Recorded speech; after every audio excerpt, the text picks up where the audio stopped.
भी बच्चे इंटरस्टेड ने कोर्स लेना चाहते हैं तो किसान अकेडमी की ऐप ਨੂੰ डाउनलोड कर सकते हैं डायरेक्ट ਤੇ ਉਸ ਐਪ ਦੇ ਉੱਪਰੋਂ ਡਾਇਰੈਕਟ ਕੋਰਸ ਵੀ ਪਰਚੇਸ ਕਰ ਸਕਦੇ ਇਸ ਤੋਂ ਬਿਨਾਂ ਜੇਕਰ ਤੁਸੀਂ ਕੋਰਸ ਦੀ ਇਨਫੋਰਮੇਸ਼ਨ ਲੈਣਾ ਚਾਹੁੰਦੇ ਹੋ ਤਾਂ ਜੋ ਨੰਬਰ ਤੁਹਾਨੂੰ ਸਕਰੀਨ ਦੇ ਉੱਪਰ ਸ਼ੋ ਹੋ ਰਿਹਾ 9988001121 ਦੇ ਉੱਪਰ ਕਾਲ ਕਰਕੇ ਜਾਂ WhatsApp ਮੈਸੇਜ ਕਰਕੇ ਕੋਰਸ ਦੀ ਇਨਫੋਰਮੇਸ਼ਨ ਲੈ ਸਕਦੇ ਹੋ ਤੇ ਅਗੇਨ ਬੇਟਾ ਆਪਣੀਆਂ ਜਿਹੜੀਆਂ ਨੋਟਬੁੱਕਸ ਨੇ ਉਹ ਕੋਲ ਰੱਖੋ ਤੇ ਉਹਨਾਂ ਦੇ ਉੱਪਰ ਜੋ ਮੈਂ ਪੁਆਇੰਟਸ ਬੋਲੂੰਗੀ ਉਹਨਾਂ ਨੂੰ ਰਾਈਟ ਡਾਊਨ ਜ਼ਰੂਰ ਕਰੋ ਕਿਉਂਕਿ ਮੈਂ ਜਿਹੜੀਆਂ ਮੇਰੀਆਂ ਕਲਾਸਿਸ ਹੁੰਦੀਆਂ ਨੇ ਉਹ ਸਿਰਫ MCQ ਇੱਕ ਨਾਮ ਹੁੰਦਾ ਅਦਰਵਾਈਜ਼ ਉਹਨਾਂ ਦੇ ਵਿੱਚ ਮੈਂ ਪੂਰਾ ਲੈਬੋਰੇਟ ਕੀਤਾ ਹੁੰਦਾ ਜੋ ਵੀ ਰਿਲੇਟਡ ਇਨਫੋਰਮੇਸ਼ਨ ਹੋਊਗੀ ਠੀਕ ਹੈ ਤਾਂ ਆਪਾਂ ਸਟਾਰਟ ਕਰਦੇ ਹਾਂ ਜੀ ਆਪਣੀ ਅੱਜ ਦੀ ਸੀਰੀਜ਼ ਤਾਂ ਆਪਣੇ ਕੋਲ ਬੇਟਾ ਤੇ ਫਰਸਟ ਕੁਐਸਚਨ ਹੈ ਸੁਭਾਸ਼ ਚੰਦਰ ਬੋਸ ਕਦੋਂ ਇੰਡੀਅਨ ਨੈਸ਼ਨਲ ਆਰਮੀ ਠੀਕ ਹੈ ਜੀ ਕਦੋਂ ਜਿਹੜੀ ਸਾਡੇ ਕੋਲ ਇੰਡੀਅਨ ਨੈਸ਼ਨਲ ਆਰਮੀ यानी कि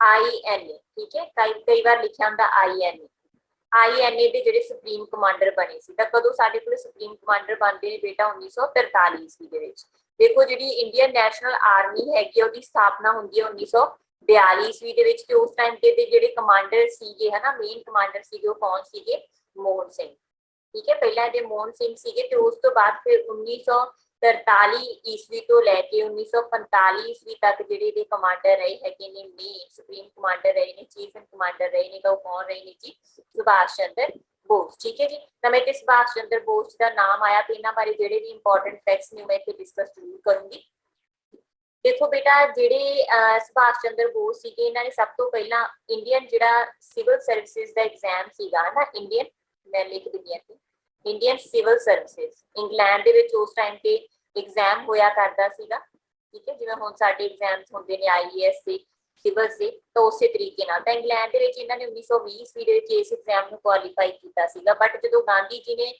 ਨਾਨ ਕੋਆਪਰੇਸ਼ਨ ਮੂਵਮੈਂਟ ਸਹਿਯੋਗ ਅੰਦੋਲਨ ਸ਼ੁਰੂ ਕੀਤਾ 1920 ਈਸਵੀ ਦੇ ਵਿੱਚ ਤਾਂ ਇਹਨਾਂ ਨੇ ਜਿਹੜਾ ਸੀਗਾ ਇਸ ਜਿਹੜੀ ਮਤਲਬ ਸੀਗਾ ਜੋ ਇਹ ਜੌਬ ਕਰ ਰਹੇ ਸੀ ਇਹਨਾਂ ਨੇ ਉਸ ਜੌਬ ਨੂੰ ਛੱਡਤਾ ਠੀਕ ਹੈ ਜੀ ਉਸ ਤੋਂ ਬਾਅਦ ਇਹਨਾਂ ਨੇ ਜਿਹੜੀ ਜਵਾਹਰ ਲਾਲ ਨਹਿਰੂ ਜੀ ਸੀਗੇ ਠੀਕ ਹੈ ਜਵਾਹਰ ਲਾਲ ਨਹਿਰੂ ਜੀ ਦੇ ਨਾਲ ਮਿਲ ਕੇ ਜਵਾਹਰ ਲਾਲ ਨਹਿਰੂ ਜੀ ਠੀਕ ਹੈ ਤਾਂ ਜਵਾਹਰ ਲਾਲ ਨਹਿਰੂ ਜੀ ਦੇ ਨਾਲ ਮਿਲ ਕੇ ਇਹਨਾਂ ਨੇ ਜਿਹੜਾ ਸੀਗਾ ਇੱਕ ਇੰਡੀਅਨ ਲੀਗ ਦੀ ਸਥਾਪਨਾ ਕੀਤੀ ਠੀਕ ਹੈ ਇੰਡੀਅਨ ਲੀਗ ਦੀ ਸਥਾਪਨਾ ਕੀਤੀ ਇਹਨਾਂ ਨੇ ਜੇ ਪੁੱਛਣ ਇੰਡੀਅਨ ਲੀਗ ਦੀ ਸਥਾਪਨਾ ਜਵਾਹਰ ਲਾਲ ਨਹਿਰੂ ਜੀ ਨਾਲ ਮਿਲ ਕੇ ਕਿਹਨਾਂ ਨੇ ਕੀਤੀ ਸੀ ਤਾਂ ਕੌਣ ਸੀਗੇ ਜੀ ਸੁਭਾਸ਼ ਚੰਦਰ ਬੋਸ ਠੀਕ ਹੈ ਵੈਰੀ ਇੰਪੋਰਟੈਂਟ ਫੈਕਟ ਜਿਹੜੇ ਮੈਂ ਹੁਣ ਦੱਸਣ ਜਾ ਰਹੀ ਹਾਂ ਇਹ ਇੰਡੀਅਨ ਨੈਸ਼ਨਲ ਕਾਂਗਰਸ ਇਹਦਾ ਪਤਾ ਨਾ ਤੁਹਾਨੂੰ ਜਿਹਦੀ 1885 ਈਸਵੀ ਦੇ ਵਿੱਚ ਸਥਾਪਨਾ ਹੁੰਦੀ ਹੈ ਜਿਹਦੇ ਡਿਫਰੈਂਟ ਹਰ ਸਾਲ ਸੈਸ਼ਨ ਹੁੰਦੇ ਸੀਗੇ ਤਾਂ ਇੰਡੀਅਨ ਨੈਸ਼ਨਲ ਕਾਂਗਰਸ ਦੀ ਜਿਹੜੇ ਸੈਸ਼ਨ ਸੀਗਾ 1938 ਤੇ 1939 ਇਹ ਦੋਨੋਂ ਧਿਆਨ ਦੇ ਵਿੱਚ ਰੱਖਣੇ ਤਾਂ ਜਿਹੜਾ ਬੇਟਾ 1938 ਵਾਲਾ ਸੈਸ਼ਨ ਸੀਗਾ ਇਹ ਕਿੱਥੇ ਹੋਇਆ ਸੀਗਾ ਹਰੀਪੁਰਾ ਦੇ ਵਿੱਚ ਠੀਕ ਹੈ ਹਰੀਪੁਰਾ ਸੈਸ਼ਨ ਅਸੀਂ ਇਹਨੂੰ ਆਖਦੇ ਹਾਂ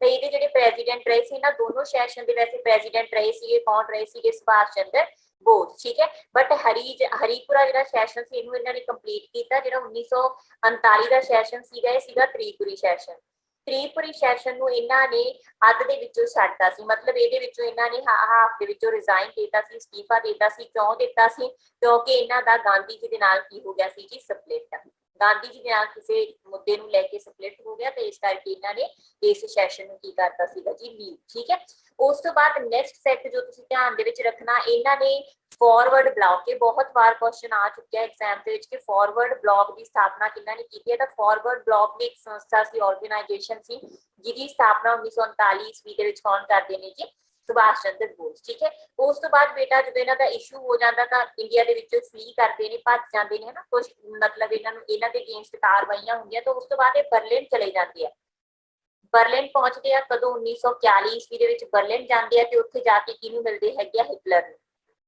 ਵਰਲਡ ਹਿਸਟਰੀ ਦੇ ਵਿੱਚ ਤੁਸੀਂ ਰੀਡ ਕੀਤਾ ਹੋਊਗਾ ਹਿਟਲਰ ਦਾ ਨਾਮ ਤੇ ਜਰਮਨੀ ਤਾਂ ਬਰਲਿਨ ਜਿਹੜਾ ਹੈਗਾ 1941 ਈਸਵੀ ਦੇ ਵਿੱਚ ਪਹੁੰਚਦੇ ਹੈਗੇ ਆ ਉੱਥੇ ਤੇ ਹਿਟਲਰ ਨੂੰ ਮਿਲਦੇ ਆ ਉਸ ਤੋਂ ਬਾਅਦ ਬੇਟਾ ਲੇਟਰ ਔਨ ਜਿਹੜਾ ਹੈਗੇ ਨੇ ਇਹ 1943 ਈਸਵੀ ਦੇ ਵਿੱਚ ਇੰਡੀਅਨ ਨੈਸ਼ਨਲ ਆਰਮੀ ਜਿਹਨੂੰ ਅਸੀਂ ਆਜ਼ਾਦ ਹਿੰਦ ਫੌਜ ਵੀ ਆਖਦੇ ਆ ਆਜ਼ਾਦ ਹਿੰਦ ਫੌਜ ਠੀਕ ਹੈ ਆਜ਼ਾਦ ਹਿੰਦ ਫੌਜ ਦਾ 1943 ਈਸਵੀ ਦੇ ਵਿੱਚ ਕੀ ਕਰਦੇ ਨੇ ਚਾਰਜ ਸੰਭਾਲਦੇ ਨੇ ਮਤਲਬ ਕਮਾਂਡਰ ਬਣ ਜਾਂਦੇ ਨੇ ਠੀਕ ਹੈ ਜੀ ਤਾਂ ਇਹ ਤੁਸੀਂ ਮੇਨ ਫੈਕਟ ਸੀਗਾ ਜਿਹੜਾ ਕਿ ਧਿਆਨ ਦੇ ਵਿੱਚ ਰੱਖਣਾ ਐਕਸਟਰਾ ਹੋਰ ਜਿਹੜੀ ਇਨਫੋਰਮੇਸ਼ਨ ਤੁਸੀਂ ਧਿਆਨ ਦੇ ਵਿੱਚ ਰੱਖ ਸਕਦੇ ਹੋ ਤੁਹਾਨੂੰ ਪਤਾ ਹੋਊਗਾ ਗਾਂਧੀ ਜੀ ਨੂੰ ਇੱਕ ਟਾਈਟਲ ਦਿੱਤਾ ਗਿਆ ਨਾ ਗਾਂਧੀ ਜੀ ਨੂੰ ਇੱਕ ਟਾਈਟਲ ਦਿੱਤਾ ਗਿਆ ਕਿਹੜਾ ਫਾਦਰ ਆਫ ਨੇਸ਼ਨ ਇਹ ਵੀ ਬਹੁਤ ਇੰਪੋਰਟੈਂਟ ਆ ਫਾਦਰ ਆਫ ਨੇਸ਼ਨ फादर राष्ट्रपिता, ठीक है, राष्ट्रपिता का टाइटल दिता गया सी ते जिहड़ा टाइटल दिता सीगा ये किने दिता सी ते टाइटल भी किन्ना दिता है जी सुभाष चंद्र बोस जी ने ही ये टाइटल किन्नू दिता सीगा गांधी जी नू दिता सी, ठीक है जी क्लियर।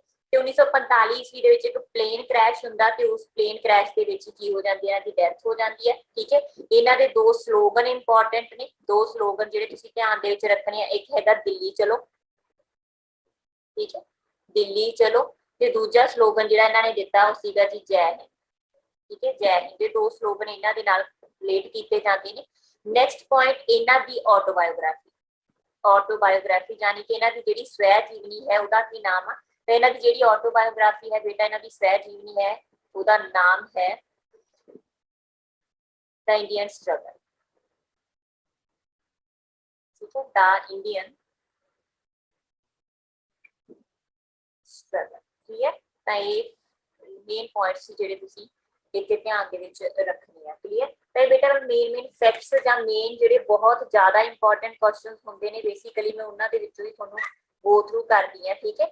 ਤੇ ਅਗੇਨ ਇੱਥੇ ਚਲੋ ਇਹ ਤੁਹਾਡੀ ਇੱਕ ਡੇਟ ਸੀਗੀ 1943 ਦੀ, 1932 ਦੇ ਵਿੱਚ ਜਿਹੜੀ ਤੁਸੀਂ ਮੇਨ ਪੁਆਇੰਟ ਧਿਆਨ ਦੇ ਵਿੱਚ ਰੱਖਣੇ ਹੈਗੇ ਆ, ਸਾਡੇ ਕੋਲ ਬੇਟਾ 1932 ਦੀਆਂ ਦੋ ਘਟਨਾਵਾਂ ਨੇ। ਇੱਕ ਤਾਂ ਸਾਡੇ ਕੋਲ 24 ਸਤੰਬਰ, ਇਹ ਤੁਹਾਨੂੰ ਅੱਜ ਦੀ ਕਲਾਸ ਵਿੱਚ ਕੁਐਸਚਨ ਵੀ ਆਊਗਾ, 24 ਸਤੰਬਰ 1932 ਨੂੰ ਪੂਨਾ ਪੈਕਟ ਹੁੰਦਾ, ਠੀਕ ਹੈ। ਪੂਨਾ ਪੈਕਟ ਯਾਨੀ ਕਿ ਗਾਂਧੀ ਤੇ ਅੰਬੇਦਕਰ, ਗਾਂਧੀ ਜੀ ਤੇ ਅੰਬੇਦਕਰ ਦੇ ਵਿੱਚ ਪੂਨਾ ਦੇ ਵਿੱਚ ਇੱਕ ਸਮਝੌਤਾ ਹੁੰਦਾ, ठीक है। नाल ही 1932 ईस्वी ਦੇ ਵਿੱਚ ਜਿਹੜੀ ਥਰਡ ਰਾਉਂਡ ਗੋਲ ਮੇਜ ਕਾਨਫਰੰਸ ਸੀ, ਥਰਡ ਰਾਉਂਡ ਟੇਬਲ ਕਾਨਫਰੰਸ, ਠੀਕ ਹੈ, ਰਾਉਂਡ ਟੇਬਲ ਕਾਨਫਰੰਸ ਹੁੰਦੀ ਉਹ ਵੀ 1932 ਈਸਵੀ ਦੇ ਵਿੱਚ ਹੁੰਦੀ ਹੈ 17 ਨਵੰਬਰ, ਠੀਕ ਹੈ, 17 ਨਵੰਬਰ ਨੂੰ, ਪਰ ਤੁਸੀਂ ਇਹ ਸਿਰਫ ਧਿਆਨ ਦੇ ਵਿੱਚ ਰੱਖਣਾ, ਠੀਕ ਹੈ ਜੀ। ਉਸ ਤੋਂ ਬਾਅਦ ਬੇਟਾ 1935 ਦੇ ਵਿੱਚ, ਇਹ ਵੀ ਤੁਹਾਨੂੰ ਸਭ ਨੂੰ ਕਲੀਅਰ ਹੋਗਾ, ਮੇਰੀਆਂ ਲਗਾਤਾਰ ਕਲਾਸਿਸ ਦੇ ਵਿੱਚ ਇਹ ਕੁਐਸਚਨ ਆ ਰਿਹਾ ਤੁਹਾਨੂੰ, ਗਵਰਨਮੈਂਟ ਆਫ ਇੰਡੀਆ ਐਕਟ, ਠੀਕ ਹੈ, GOI government of India act 1935 का जिन्हों ब्लूप्रिंट आखदे हां असीं, ठीक है, ब्लूप्रिंट आख्या जाता जां स्केलेटन आख्या जाता इंडियन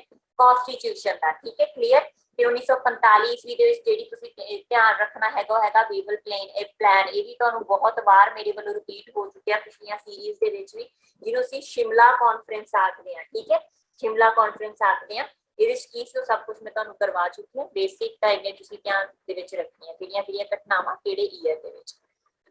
नेक्स्ट क्वेश्चन है बेटा अपने कोल माउंट बैटन योजना भारती वंड ते पाकिस्तान बनाउण संबंधी कदों पेश की गई है, ठीक है। माउंट बैटन योजना जिहड़ी है 3 जून, ठीक है, ये भी मेरी क्लास दे विच पिछली किसी क्लास दे विच रिपीट हो चुके ने। देखो बेटा जदों भी मॉडर्न जो जिहड़े क्वेश्चन हैगे आ ना वो पॉलिटी दे विच भी ते हिस्टरी दे विच भी तुहानूं मॉडर्न इंडिया दे विचों क्वेश्चन बहुत ज्यादा आउंदे ने, तां इह उन्हां दे नाल ही रिलेट करदे क्वेश्चन मैं ज्यादा ना पिक करदी हां। तो माउंट बैटन योजना जिहड़ी हैगी आ बेटा ਉਹ ਭਾਰਤ ਦੀ ਵੰਡ ਦਾ ਫੈਸਲਾ ਕੀਤਾ ਗਿਆ ਸੀ, ਮਤਲਬ ਭਾਰਤ ਦੇ ਵਿੱਚੋਂ ਭਾਰਤ ਨੂੰ ਅਲੱਗ ਕਰਨ ਤੇ ਪਾਕਿਸਤਾਨ ਨੂੰ ਅਲੱਗ ਕਰਨ ਦੀ ਗੱਲ ਆਖੀ ਗਈ ਸੀ, ਤੇ ਨਾਲ ਹੀ ਇਹਦੇ ਚ ਆਖਿਆ ਗਿਆ ਸੀਗਾ ਕਿ ਰੈੱਡ ਕਲਿਫ ਲਾਈਨ ਮਤਲਬ ਬਾਉਂਡਰੀ ਜਿਹੜੀ ਹੈਗੀ ਆ, ਰੈੱਡ ਕਲਿਫ ਬਾਉਂਡਰੀ ਜਿਹੜੀ ਹੈਗੀ ਆ ਉਹ ਖਿੱਚ ਦਿੱਤੀ ਜਾਊਗੀ ਦੋਨਾਂ ਦੇਸ਼ਾਂ ਦੇ ਵਿਚਕਾਰ, ਠੀਕ ਹੈ। ਤੇ ਜਿਹੜੀਆਂ ਪੂਰੀਆਂ ਪਾਵਰ ਸੀਗੀਆਂ ਹਨਾ, ਜਿਹੜੀਆਂ ਸ਼ਕਤੀਆਂ ਸੀਗੀਆਂ ਉਹ ਬ੍ਰਿਟਿਸ਼ਾਂ ਤੋਂ ਲੈ ਕੇ ਕਰਾਊਨ ਤੋਂ ਲੈ ਕੇ ਕਿਹਨੂੰ ਦੇ ਦਿੱਤੀਆਂ ਜਾਣਗੀਆਂ, ਭਾਰਤੀਆਂ ਨੂੰ, ਮਤਲਬ ਕਿ ਭਾਰਤੀ ਵੰਡ ਕਰ ਦਿੱਤੀ ਜਾਊਗੀ। ਕਿਹਦੇ ਚ ਆਖਿਆ ਗਿਆ ਸੀਗਾ ਜੀ ਮਾਊਂਟ ਬੈਟਨ ਯੋਜਨਾ ਦੇ ਵਿੱਚ ਮਾਊਂਟ ਬੈਟਨ ਸੀਗੇ ਜਿਹੜੇ, ਠੀਕ ਹੈ, ਵਾਇਸਰਾਏ ਆ ਉਸ ਟਾਈਮ ਦੇ, ਵੀ ਧਿਆਨ ਦੇ ਵਿੱਚ ਰੱਖਿਓ, ਇਹ ਕਾਫੀ ਵਾਰ ਹਨਾ ਇਸ ਤਰੀਕੇ ਦੇ ਕੁਐਸਚਨ ਪੁੱਛੇ ਜਾਂਦੇ ਆ। ਤਾਂ ਮਾਊਂਟ ਬੈਟਨ ਸੀਗੇ ਜਿਹੜੇ ਸਾਡੇ ਕੋਲ ਉਸ ਟਾਈਮ ਤੇ ਕੀ ਸੀਗੇ ਜੀ ਵਾਇਸਰਾਏ, ਤੇ ਕਦੋਂ ਹੁੰਦੀ ਹੈ ਜੀ 3 ਜੂਨ 1947 ਨੂੰ, क्लियर बेटा। नेक्स्ट क्वेश्चन है जी अपने को भारत छड्डो अंदोलन। भारत छड्डो अंदोलन 1942 ਦੇ ਵਿੱਚ ਹੁੰਦਾ ਹੈ, ਤੁਹਾਨੂੰ ਸਭ ਨੂੰ ਪਤਾ ਹੋਊਗਾ, ਕੁਇਟ ਇੰਡੀਆ ਮੂਵਮੈਂਟ ਜਿਹਨੂੰ ਅਸੀਂ ਆਖਦੇ ਹਾਂ, ਠੀਕ ਹੈ। ਤਾਂ ਉਹਨੂੰ ਪਾਸ ਕਰਨ ਸਮੇਂ ਵਾਇਸਰਾਏ ਕੌਣ ਸੀ, ਇਹਨਾਂ ਦੇ ਵਿੱਚੋਂ ਵੀ ਬੇਟਾ ਕਾਫੀ ਕੁਐਸਚਨ ਅਕਸਰ ਪੁੱਛ ਲਏ ਜਾਂਦੇ ਆ, ਠੀਕ ਹੈ। ਤਾਂ ਭਾਰਤ ਛੱਡੋ ਅੰਦੋਲਨ ਜਿਹੜਾ ਹੁੰਦਾ ਹੈਗਾ ਉਹ ਬੇਸਿਕਲੀ ਮਤਲਬ ਹਨਾ ਕਦੋਂ ਤੋਂ ਸ਼ੁਰੂ ਹੁੰਦਾ, ਤਾਂ ਮੈਂ ਤੁਹਾਨੂੰ ਇਹ ਵੀ ਪਹਿਲਾਂ ਕਿਸੇ ਕਲਾਸ ਵਿੱਚ ਕੁਐਸਚਨ ਆ ਚੁੱਕਿਆ। ਇੱਕ ਜਿਹੜਾ ਬਾਹਰ ਦਾ ਸੰਮੇਲਨ ਹੋਇਆ ਸੀ ਨਾ, ਬਾਹਰ ਦਾ ਸੈਸ਼ਨ ਜਿਹਨੂੰ ਅਸੀਂ ਆਖਦੇ ਹੈਗੇ ਆ, ਬਾਹਰ ਦਾ ਪ੍ਰਸਤਾਵ ਆਖ ਦਿੰਦੇ ਹੈਗੇ ਆ, ਅਸਲ ਦੇ ਵਿੱਚ ਕਦੋਂ ਹੋਇਆ ਸੀਗਾ ਜੀ 8 ਅਗਸਤ, ਠੀਕ ਹੈ ਜੀ, 8 ਅਗਸਤ 1942 ਨੂੰ ਇਹ ਹੁੰਦਾ ਹੈਗਾ। ਤੇ ਇਹਦੇ ਅੰਡਰ ਹੀ ਜਿਹੜੇ ਹੈਗੇ ਨੇ ਸਾਡੇ ਕੋਲ ਕੁਇਟ ਇੰਡੀਆ ਮੂਵਮੈਂਟ ਆ ਜਿਹੜੀ ਉਹ ਜਾਰੀ ਹੁੰਦੀ ਹੈ, ਸਟਾਰਟ ਕੀਤੀ ਜਾਂਦੀ ਹੈ। ਤੇ 9 ਅਗਸਤ ਨੂੰ ਜਦੋਂ ਇਹ ਮੂਵਮੈਂਟ ਸ਼ੁਰੂ ਹੁੰਦੀ ਆ, ਉਸ ਤੋਂ ਬਾਅਦ ਬੇਟਾ 9 ਅਗਸਤ ਨੂੰ ਹੀ ਜਿਹੜਾ ਹੈਗਾ ਗਾਂਧੀ ਜੀ ਨੂੰ ਪਕੜ ਲਿਆ ਜਾਂਦਾ ਹੈ ਨਾ। ਤੇ ਕੁਇਟ ਇੰਡੀਆ ਮੂਵਮੈਂਟ ਦੇ ਵਿੱਚ ਡੂ ਐਂਡ ਡਾਈ ਦਾ ਕਨਸੈਪਟ ਸੀਗਾ, ਕਰੋ ਜਾਂ ਮਰੋ ਦਾ ਜਿਹੜਾ ਕਨਸੈਪਟ ਸੀਗਾ ਉਹ ਗਾਂਧੀ ਜੀ ਨੇ ਦਿੱਤਾ ਸੀ।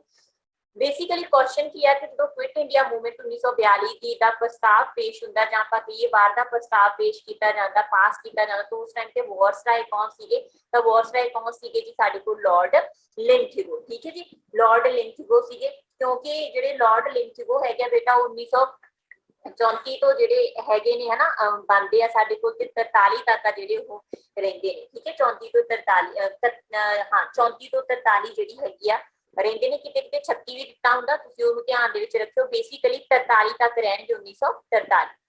ਠੀਕ ਹੈ ਜੀ 1943 ਤੱਕ ਆ ਜਿਹੜੇ ਲਿੰਥਗੋ ਰਹੇ। ਉਸ ਤੋਂ ਬਾਅਦ ਲਾਰਡ ਵੇਵਲ ਬਣਦੇ ਨੇ। ਲਾਰਡ ਵੇਵਲ 1943 ਤੋਂ ਲੈ ਕੇ 1947 ਤੱਕ ਰਹੇ। ਠੀਕ ਹੈ ਤੇ ਲਾਸਟ ਜਿਹੜੇ ਸਾਡੇ ਕੋਲ ਬ੍ਰਿਟਿਸ਼ ਸੀਗੇ ਪਹਿਲੇ ਆਜ਼ਾਦ ਭਾਰਤ ਦੇ ਵੀ ਤੇ ਵੈਸੇ ਵੀ ਲਾਸਟ ਬ੍ਰਿਟਿਸ਼ ਜਿਹੜੇ ਵਾਇਸਰਾਏ ਸੀਗੇ ਉਹ ਕੌਣ ਸੀਗੇ ਸਾਡੇ ਕੋਲ ਮਾਊਂਟ ਬੈਟਨ। ਠੀਕ ਹੈ ਮਤਲਬ 1947 ਈਸਵੀ ਦੇ ਵਿੱਚ ਜਦੋਂ ਸਾਨੂੰ ਆਜ਼ਾਦੀ ਦਿੱਤੀ ਜਾਂਦੀ ਹੈ तो उस टाइम पे कौन सी जी माउंट बैटन वायसराय सी। क्लियर। नेक्स्ट क्वेश्चन है बेटा अपने कोल इथे कि ब्रिटिश इंडिया विच किस act they Rahi governor general ਨੂੰ ਆਰਡੀਨੈਂਸ ਜਾਰੀ ਕਰਨ ਦਾ ਅਧਿਕਾਰ ਦਿੱਤਾ ਗਿਆ ਸੀ। ਠੀਕ ਹੈ ਤਾਂ ਕਿਹਦੇ ਰਾਹੀਂ ਜਿਹੜਾ ਬ੍ਰਿਟਿਸ਼ ਗਵਰਨਮੈਂਟ ਨੇ ਗਵਰਨਰ ਜਨਰਲ ਸੀ ਮਤਲਬ ਜਿਹੜੇ ਉਸ ਟਾਈਮ ਤੇ ਵਾਇਸਰਾਏ ਸੀਗੇ ਉਹਨਾਂ ਨੂੰ ਹਨਾ ਇੱਕ ਤਰੀਕੇ ਨਾਲ ਆਪਾਂ ਇਹ ਕਹਿ ਸਕਦੇ ਹਾਂ ਕਿ ਉਹ ਆਰਡੀਨੈਂਸ ਜਾਰੀ ਕਰ ਸਕਦੇ। ਤੁਹਾਨੂੰ ਪਤਾ ਹੋਊਗਾ ਹੁਣ ਵੀ ਜਿਹੜਾ ਸਾਡਾ ਰਾਸ਼ਟਰਪਤੀ ਆ ਗਵਰਨਰ ਆ ਹਨਾ ਉਹ ਆਰਡੀਨੈਂਸ ਜਾਰੀ ਕਰ ਸਕਦੇ ਆ ਜਦੋਂ ਵੀ ਸੰਸਦ ਜਿਹੜੀ ਹੈਗੀ ਆਪਣੇ ਸੈਸ਼ਨ ਦੇ ਵਿੱਚ ਨਹੀਂ ਹੈਗੀ ਹਨਾ ਵਿਧਾਨ ਪਾਲਿਕਾ ਆਪਣੇ ਜਿਹੜੇ ਹੈਗੇ ਆ ਨਹੀਂ ਹੈਗੀ ਹੈ ਨਾ ਸੈਸ਼ਨ ਦੇ ਵਿੱਚ ਤਾਂ ਉਸ ਕੇਸ ਦੇ ਵਿੱਚ ਜਿਹੜੇ ਹੈਗੇ ਆਰਡੀਨੈਂਸ ਜਾਰੀ ਕੀਤੇ ਜਾ ਸਕਦੇ ਆ। ਤਾਂ ਉਸੇ ਤਰੀਕੇ ਜਿਹੜਾ ਹੈਗਾ ਗਵਰਨਰ ਜਨਰਲ ਨੂੰ ਅੰਗਰੇਜ਼ਾਂ ਦੇ ਟਾਈਮ ਤੇ ਵੀ ਆਰਡੀਨੈਂਸ ਜਾਰੀ ਕਰਨ ਦਾ ਅਧਿਕਾਰ ਦਿੱਤਾ ਗਿਆ ਸੀਗਾ ਕਿ ਕਿਹਦੇ ਚ ਦਿੱਤਾ ਗਿਆ ਸੀ ਬੇਟਾ ਇੰਡੀਅਨ ਕੌਂਸਲ ਐਕਟ 1861 ਈਸਵੀ ਦੇ ਵਿੱਚ। ਠੀਕ ਹੈ ਕਾਫੀ ਇੰਪੋਰਟੈਂਟ ਆ। ਤਾਂ ਜਿਹੜਾ 1861 ਦਾ ਇਹ ਇੰਡੀਅਨ ਕੌਂਸਲ ਐਕਟ ਸੀਗਾ ਇਹਦੇ ਵਿੱਚ ਬੇਸਿਕਲੀ ਇੱਕ ਤਾਂ ਜਿਹੜੀ ਐਗਜ਼ੀਕਿਊਟਿਵ ਕਾਉਂਸਲ ਸੀਗੀ ਠੀਕ ਹੈ ਕਾਰਜਪਾਲਿਕਾ ਜਿਹੜੀ ਕਾਉਂਸਲ ਸੀ ਯਾਨੀ ਕਿ ਐਗਜ਼ੀਕਿਊਟਿਵ ਕਾਉਂਸਲ ਉਹਦਾ ਨਾਮ ਬਦਲ ਕੇ ਉਹਨੂੰ ਕੀ ਕਹਿਣਾ ਸ਼ੁਰੂ ਕਰ ਦਿੱਤਾ ਗਿਆ ਇਸ ਐਕਟ ਦੇ ਰਾਹੀਂ ਸੈਂਟਰਲ ਲੈਜਿਸਲੇਟਿਵ ਕਾਉਂਸਲ। ਠੀਕ ਹੈ ਜਿਹਦੇ ਅੱਗੇ ਜਾ ਕੇ ਇਲੈਕਸ਼ਨ ਵੀ ਹੁੰਦੀ ਹੈ ਸੈਂਟਰਲ ਲੈਜਿਸਲੇਟਿਵ ਕਾਉਂਸਲ। ਠੀਕ ਹੈ ਦੂਜਾ ਬੇਟਾ ਇਸੇ ਐਕਟ ਦੇ ਰਾਹੀਂ ਪੋਰਟਫੋਲੀਓ ਸਿਸਟਮ ਸ਼ੁਰੂ ਕੀਤਾ ਗਿਆ। ਪੋਰਟਫੋਲੀਓ ਸਿਸਟਮ ਤੁਹਾਨੂੰ ਹੁਣ ਵੀ ਪਤਾ ਹੋਊਗਾ ਵਿਭਾਗਾਂ ਦੇ ਵਿੱਚ ਜਿਹੜੀ ਵੰਡ ਹੁੰਦੀ ਹੈ ਸਿੱਖਿਆ ਵਿਭਾਗ ਇਸ ਮੰਤਰੀ ਨੂੰ ਦੇਣਾ ਸਿਹਤ ਵਿਭਾਗ ਇਸ ਮੰਤਰੀ ਨੂੰ ਦੇਣਾ ਹੈ ਪੋਰਟਫੋਲੀਓ ਸਿਸਟਮ ਸੀਗਾ। ਤੇ ਪੋਰਟਫੋਲੀਓ ਸਿਸਟਮ ਬੇਸਿਕਲੀ ਸ਼ੁਰੂ ਕਿਹਦੇ ਦੁਆਰਾ ਕੀਤਾ ਗਿਆ ਸੀ 1859 ਦੇ ਵਿੱਚ ਕੈਨਿੰਗ ਉਸ ਟਾਈਮ ਤੇ ਵਾਇਸਰਾਏ ਕੈਨਿੰਗ ਸੀਗੇ ਹਨਾ ਤੇ ਕੈਨਿੰਗ ਲਾਰਡ ਕੈਨਿੰਗ ਨੇ ਹੀ ਇਹ ਸਿਸਟਮ ਨੂੰ ਇੰਟਰੋਡਿਊਸ ਕੀਤਾ ਸੀ। ਠੀਕ ਹੈ ਜੀ ਕਲੀਅਰ। ਤੇ ਤੀਜਾ ਪੁਆਇੰਟ ਇਹਦੇ ਵਿੱਚ ਤੁਸੀਂ ਇਹ ਧਿਆਨ ਦੇ ਵਿੱਚ ਰੱਖਣਾ ਕਿ ਇਸ ਐਕਟ ਦੇ ਰਾਹੀਂ ਗਵਰਨਰ ਜਨਰਲ ਨੂੰ ਜਿਹੜਾ ਆਰਡੀਨੈਂਸ ਜਾਰੀ ਕਰਨ ਦਾ ਅਧਿਕਾਰ ਹੈ ਦੇ ਦਿੱਤਾ ਗਿਆ। ਠੀਕ ਹੈ ਜੀ ਜਿਹੜੇ ਬਾਕੀ ਐਕਟਸ ਹੈਗੇ ਉਹ ਮੈਂ ਥੋੜੇ ਥੋੜੇ ਡਿਫਾਈਨ ਕਰ ਦਿੰਨੀ ਆ। ਜਿਹੜਾ ਚਾਰਟਰ ਐਕਟ ਹੈਗਾ 1813 ਦਾ ਜਿਹੜਾ ਚਾਰਟਰ ਐਕਟ ਆ ਇਹਦੇ ਚ ਬੇਟਾ ਇੱਕ ਤਾਂ ਜਿਹੜਾ ਸਾਡੇ ਕੋਲ ਈਸਟ ਇੰਡੀਆ ਕੰਪਨੀ ਸੀਗੀ ਉਹਦੀ ਮੋਨੋਪੋਲੀ ਖਤਮ ਕਰ ਦਿੱਤੀ ਗਈ। ਮੋਨੋਪੋਲੀ ਮਤਲਬ ਏਕਾਧਿਕਾਰ ਹਨਾ ਪਹਿਲਾਂ ਉਹਨਾਂ ਦਾ ਵਪਾਰ ਦੇ ਵਿੱਚ ਏਕਾਧਿਕਾਰ ਸੀ ਉਹਨੂੰ ਖਤਮ ਕਰ ਦਿੱਤਾ ਗਿਆ। ਵੈਰੀ ਇੰਪੋਰਟੈਂਟ ਜਿਹੜੀ ਐਜੂਕੇਸ਼ਨ ਦੇ ਵਿੱਚ ਸੁਧਾਰ ਕਰਨ ਦੇ ਲਈ ਸਿੱਖਿਆ ਦੇ ਵਿੱਚ ਸੁਧਾਰ ਕਰਨ ਦੇ ਲਈ ਜਿਹੜੀ 1 ਲੱਖ ਦੀ ਗ੍ਰਾਂਟ ਠੀਕ ਹੈ 1 ਲੱਖ ਦੀ ਜਿਹੜੀ ਗ੍ਰਾਂਟ ਸੀਗੀ ਉਹ ਐਜੂਕੇਸ਼ਨ ਦੇ ਵਿੱਚ ਦੇਣ ਦੀ ਗੱਲ ਇਸ ਐਕਟ ਦੇ ਰਾਹੀਂ ਹੀ ਕੀਤੀ ਗਈ ਸੀ। ਠੀਕ ਹੈ ਜੀ ਜਿਹੜੇ ਸਾਡੇ ਕੋਲ ਗਵਰਨਮੈਂਟ ਆਫ ਇੰਡੀਆ ਐਕਟ ਹੈਗਾ ਅੱਗੇ ਹੈਗਾ ਗਵਰਨਮੈਂਟ ਆਫ ਇੰਡੀਆ ਐਕਟ ਠੀਕ ਹੈ 1935 ਦਾ ਐਕਟ ਆ ਇਹ ਕਾਫੀ ਇੰਪੋਰਟੈਂਟ ਆ ਹਨਾ ਕਾਫੀ ਕਲਾਸਿਸ ਦੇ ਵਿੱਚ ਤੁਹਾਡਾ ਵੈਸੇ ਵੀ ਹੋ ਚੁੱਕਿਆ ਬੇਟਾ। ਇਹਦੇ ਵਿੱਚ ਕੀ ਸੀਗਾ ਕਿ ਜਿਹੜੀ ਡਾਇਰਕੀ ਸੀਗੀ ਹੈ ਨਾ ਦੋਹਰੀ ਪ੍ਰਣਾਲੀ ਸੀ ਜੋ ਡਾਇਰਕੀ ਸੀਗੀ ਉਹਨੂੰ ਪ੍ਰੋਵਿੰਸਸ ਦੇ ਵਿੱਚ ਖਤਮ ਕਰ ਦਿੱਤਾ ਗਿਆ।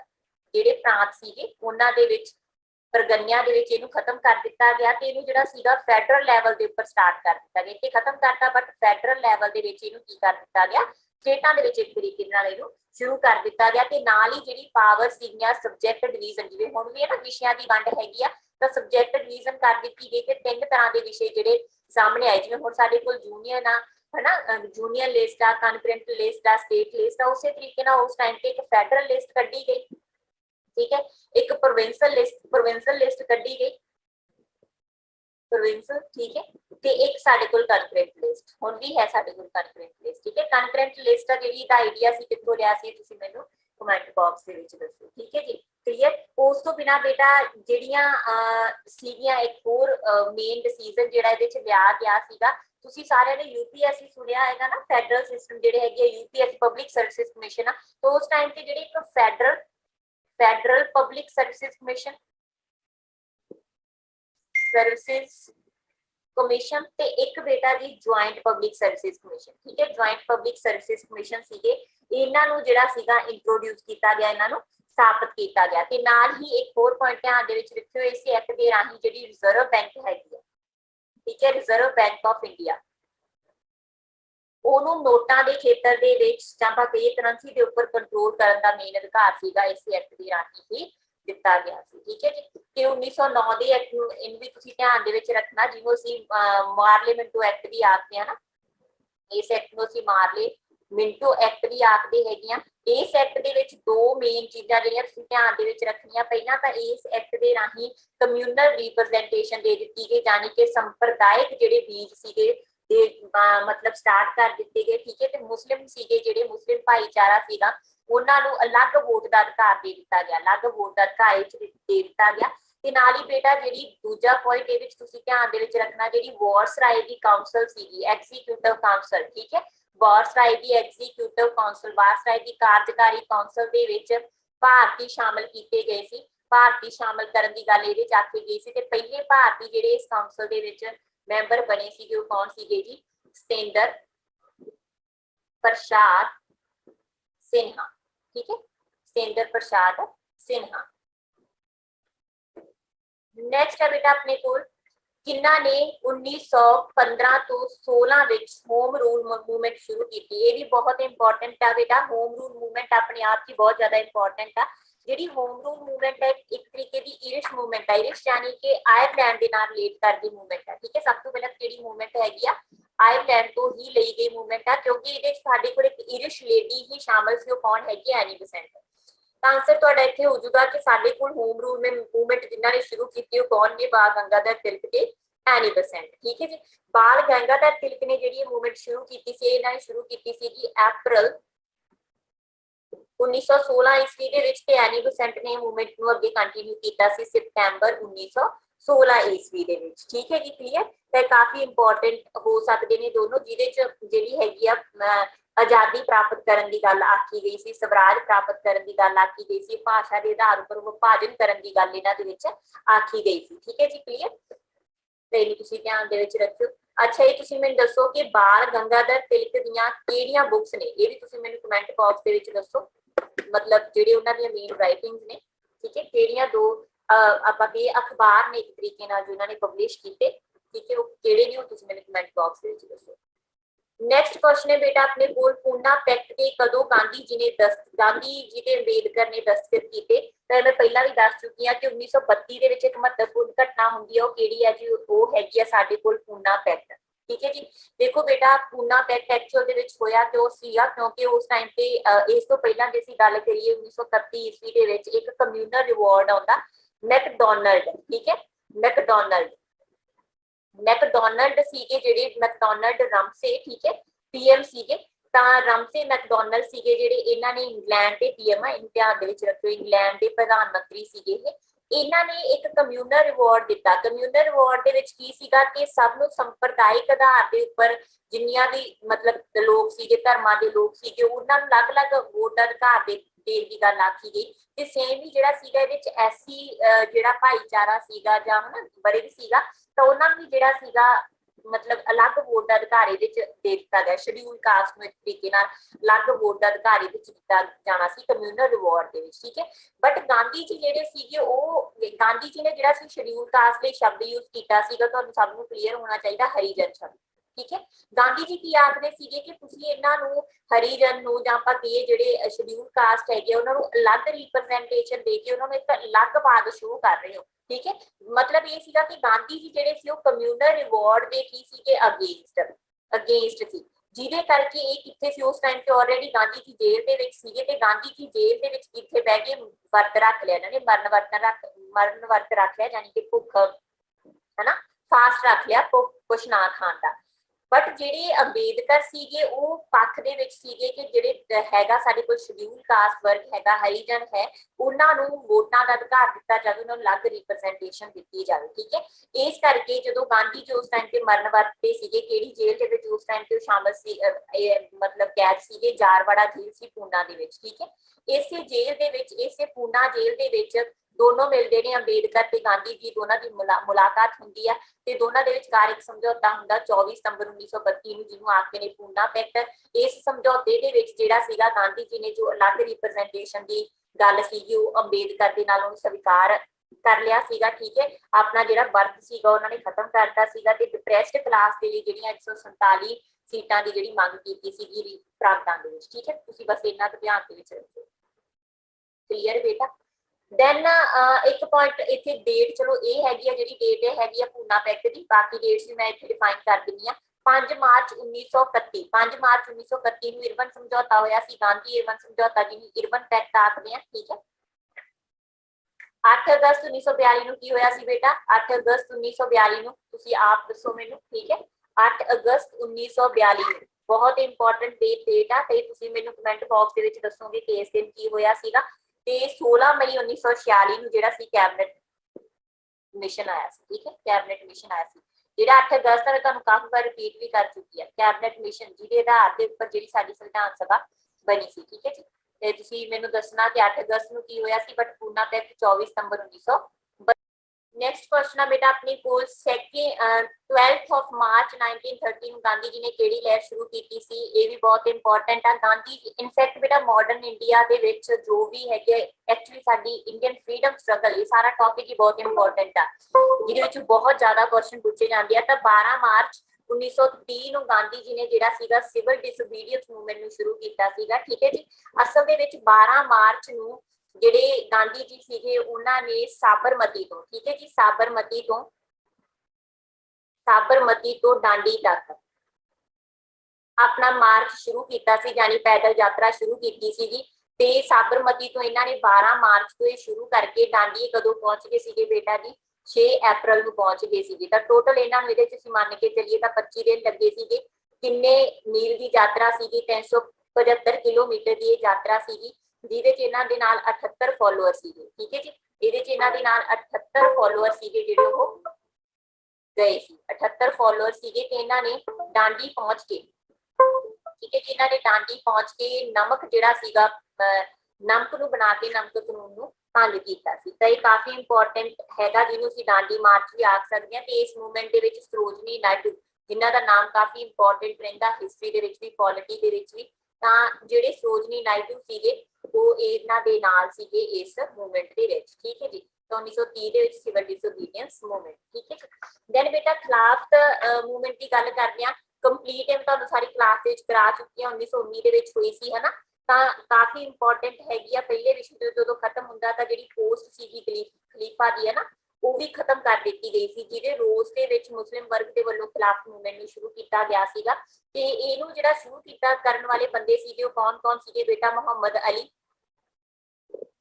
ਤੇ ਸ਼ੌਕਤ ਅਲੀ, ਯਾਨੀ ਕਿ ਅਲੀ ਭਰਾ। ਠੀਕ ਹੈ, ਸ਼ੌਕਤ ਅਲੀ, ਇਹਨਾਂ ਚੋਂ ਵੀ ਕਾਫੀ ਵਾਰ ਨਾ ਨਾਮ ਪੁੱਛ ਲਏ ਜਾਂਦੇ ਆ। ਸ਼ੌਕਤ ਅਲੀ, ਇਸ ਤੋਂ ਬਿਨਾ ਇਸ ਅੰਦੋਲਨ ਦੇ ਵਿੱਚ ਹੋਰ ਜਿਹੜੇ ਇਹਨਾਂ ਦੀ ਹੈਲਪ ਕਰ ਰਹੇ ਸੀ ਮੌਲਾਨਾ ਆਜ਼ਾਦ, ਹਾਕਮ ਅਜਮਲ, ਠੀਕ ਹੈ, ਤੇ ਹਸਰਤ ਮੋਹਿਨੀ, ਇਹ ਨਾਮ ਵੀ ਤੁਸੀਂ ਲਿਖ ਲਿਆ ਜੀ। ਠੀਕ ਹੈ ਜੀ, ਤਾਂ ਇਹ ਕਾਫੀ ਇੰਪੋਰਟੈਂਟ ਆ। ਤੇ ਖਿਲਾਫਤ ਜਿਹੜੀ ਕਮੇਟੀ ਸੀਗੀ ਇਹ ਇਲਾਹਾਬਾਦ ਦੇ ਵਿੱਚ ਮਿਲੀ ਸੀਗੀ ਕਾਂਗਰਸ ਨੂੰ। ਕਲੀਅਰ। ਦੈਨ ਬੇਟਾ ਨੈਕਸਟ ਜਿਹੜਾ ਪੁਆਇੰਟ ਹੈ ਸਾਡੇ ਕੋਲ non cooperation movement. Non cooperation movement ਆ ਜਿਹੜੀ ਨਾਗਪੁਰ ਸੈਸ਼ਨ ਦੇ ਰਾਹੀਂ 1920 ਈਸਵੀ ਦੇ ਵਿੱਚ ਸ਼ੁਰੂ ਹੁੰਦੀ ਹੈ। ਠੀਕ ਹੈ ਜੀ, ਜਿਹਦੇ ਚ ਬਾਈਕਾਟ ਕੀਤਾ ਜਾਂਦਾ ਹੈਗਾ ਵਿਦੇਸ਼ੀ ਵਸਤਾਂ ਦਾ। ਬਟ 1922 ਦੇ ਵਿੱਚ ਮੈਂ ਪਹਿਲਾਂ ਹੀ ਕਿਸੇ ਕਲਾਸ ਵਿੱਚ ਤੁਹਾਨੂੰ ਦੱਸ ਚੁੱਕੀ ਹਾਂ ਕਿ 1922 ਈਸਵੀ ਦੇ ਵਿੱਚ 5 ਫੈਬਰਵਰੀ 1922 ਨੂੰ ਜਿਹੜਾ ਚੌਰਾ ਚੌਰੀ ਦੀ ਘਟਨਾ ਹੁੰਦੀ ਹੈ ਗੋਰਖਪੁਰ ਦੇ ਵਿੱਚ, ਕੁਝ ਜਿਹੜੇ ਹੈਗੇ ਆ ਪਰਸਨ ਵਿਦਰੋਹੀ ਜਿਹੜੇ ਵਿਰੋਧ ਕਰ ਰਹੇ ਸੀਗੇ ਹਨਾ ਜਿਹੜੇ ਗਾਂਧੀ ਜੀ ਦੇ ਨਾਲ ਸੀਗੇ, ਉਹ ਕ੍ਰਾਂਤੀਕਾਰੀ ਤਰੀਕਾ ਅਡਾਪਟ ਕਰਕੇ ਥਾਣੇ ਨੂੰ ਅੱਗ ਲਾ ਦਿੰਦੇ ਆ ਤੇ ਉੱਥੋਂ ਹੀ ਜਿਹੜੀ ਮੂਵਮੈਂਟ ਹੈਗੀ ਆ ਉਹ ਖਤਮ ਹੋ ਜਾਂਦੀ ਹੈ। ਤੇ ਕੁਇਟ ਇੰਡੀਆ ਮੂਵਮੈਂਟ 8 ਅਗਸਤ ਨੂੰ ਕਾਫੀ ਵਾਰ, ਠੀਕ ਹੈ, 8 ਅਗਸਤ ਨੂੰ ਸ਼ੁਰੂ ਹੁੰਦੀ ਹੈ। ਤੇ ਇਹ ਵੀ ਕਾਫੀ ਜ਼ਿਆਦਾ ਇੰਪੋਰਟੈਂਟ ਹੈ ਨਾ। ਕੁਇਟ ਇੰਡੀਆ ਮੂਵਮੈਂਟ ਵੀ ਬਹੁਤ ਜ਼ਿਆਦਾ ਇੰਪੋਰਟੈਂਟ ਹੈ। 8 ਅਗਸਤ 1942 ਨੂੰ ਕਾਫੀ ਵਾਰ ਮੈਂ ਰਿਪੀਟ ਕਰ ਚੁੱਕੀ। नेक्स्ट क्वेश्चन है बेटा अपने कोल Indian war of independence. Question आगे हो गया, चलो इंडियन वॉर ऑफ इंडिपेंडेंस ये भी तुसी 1857 ਦਾ ਜਿਹੜਾ ਹੈਗਾ ਨਾ ਸਭ ਨੇ ਹੀ ਕੀਤਾ ਹੋਊਗਾ। 1857 ਦਾ ਜਿਹੜਾ ਰਿਵੋਲਟ ਸੀਗਾ ਉਹ ਸਾਰੇ ਬੱਚਿਆਂ ਨੇ ਕੀਤਾ ਹੋਇਆ, ਉਹਦੇ ਨਾਲ ਵੀ ਰਿਲੇਟ ਕਰਦਾ ਸਾਡੇ ਕੋਲ ਇਹ ਕੁਐਸਚਨ।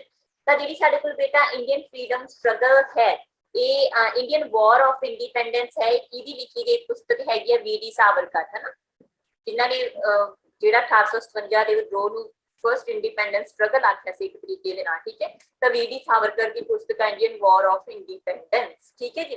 ਸਰੋਜਨੀ ਨਾਇਡੂ ਦੀ ਗੱਲ ਕਰਦੇ ਆ ਤਾਂ ਸਰੋਜਨੀ ਨਾਇਡੂ ਦੀਆਂ ਬਹੁਤ ਸਾਰੀਆਂ ਜਿਹੜੀਆਂ ਹੈਗੀਆਂ ਬੁੱਕਸ ਪਬਲਿਸ਼ ਹੋਈਆਂ, ਜਿਨ੍ਹਾਂ ਦੇ ਵਿੱਚੋਂ ਦਾ golden threshold, golden threshold, feeder of down, the feeder of down, the feeder of dawn, ठीक है, the bird of time, the bird of time, the broken wings, the broken wings, ਇਹਨਾਂ ਦੇ ਵਿੱਚੋਂ ਆ ਬੁੱਕ ਸਭ ਤੋਂ ਜ਼ਿਆਦਾ ਪ੍ਰਸਿੱਧ ਹੈ, the broken wings, ਠੀਕ ਹੈ। ਤਾਂ ਇਹ ਸਾਰੀਆਂ ਜਿਹੜੀਆਂ ਬੁੱਕਸ ਹੈਗੀਆਂ ਇਹ ਸਰੋਜਨੀ ਨਾਇਡੂ ਜੀ ਦੀਆਂ। ਜਵਾਹਰ ਲਾਲ ਨਹਿਰੂ ਜੀ ਦੀ ਗੱਲ ਕਰਦੇ ਹਾਂ ਤਾਂ ਜਵਾਹਰ ਲਾਲ ਨਹਿਰੂ ਜੀ ਦੀਆਂ ਜਿਹੜੀਆਂ ਮੇਨ ਪੁਸਤਕਾਂ ਹੈਗੀਆਂ ਉਹਨਾਂ ਵਿੱਚ ਜਿਹੜੀ ਸਭ ਤੋਂ ਜ਼ਿਆਦਾ ਪ੍ਰਸਿੱਧ ਹੈਗੀ ਇੱਕ ਤਾਂ ਹੈ Discovery of India, the Discovery of India. Next ਜਿਹੜੀ ਬੁੱਕ ਇੰਪੋਰਟੈਂਟ ਹੈ ਉਹ ਹੈਗੀ ਗਲਿੰਪਸਿਸ ਆਫ ਦਾ, ਗਲਿੰਪਸਿਸ ਹੁੰਦਾ ਬੇਟਾ ਝਲਕ, ਠੀਕ ਹੈ, ਗਲਿੰਪਸਿਸ ਆਫ ਦਾ ਵਰਲਡ ਹਿਸਟਰੀ। ਹੋਰ ਵੀ ਬਹੁਤ ਜ਼ਿਆਦਾ ਪੁਸਤਕਾਂ ਨੇ, ਠੀਕ ਹੈ, ਬਟ ਇਹ ਕਾਫੀ ਜ਼ਿਆਦਾ ਇੰਪੋਰਟੈਂਟ ਨੇ। India India and the world, ठीक है, इंडिया एंड आफ्टर, ठीक है। इस तरीके ਦੀਆਂ ਹੋਰ ਕਾਫੀ ਪੁਸਤਕਾਂ ਨੇ, ਬਟ ਚਲੋ ਇਹਨਾਂ ਦੋਨਾਂ ਨੂੰ ਤੁਸੀਂ ਇੱਥੇ ਕੋਡ ਕਰ ਸਕਦੇ ਹੋ। ਤੇ ਸੁਭਾਸ਼ ਚੰਦਰ ਬੋਸ ਜੀ ਦੀ ਜਿਹੜੀ ਪੁਸਤਕ ਸੀ ਮੈਂ ਆਲਰੇਡੀ ਤੁਹਾਨੂੰ ਦੱਸ ਚੁੱਕੀ ਹਾਂ, ਇੰਡੀਅਨ ਸਟਰਗਲ, ਠੀਕ ਹੈ, ਇੰਡੀਅਨ ਸਟਰਗਲ, ਉਹਨਾਂ ਦੀ ਸਟ੍ਰੈਟਜੀ, ਠੀਕ ਹੈ। ਇਹ ਤੇ ਬੇਟਾ ਜਵਾਹਰ ਲਾਲ ਨਹਿਰੂ ਜੀ ਦੀ ਜਿਹੜੀ ਆਪਣੀ ਆਟੋਬਾਇਓਗ੍ਰਾਫੀ ਹੈਗੀ ਉਹਦਾ ਨਾਮ ਵੀ ਆਟੋਬਾਇਓਗ੍ਰਾਫੀ ਹੈ, ਜਵਾਹਰ ਲਾਲ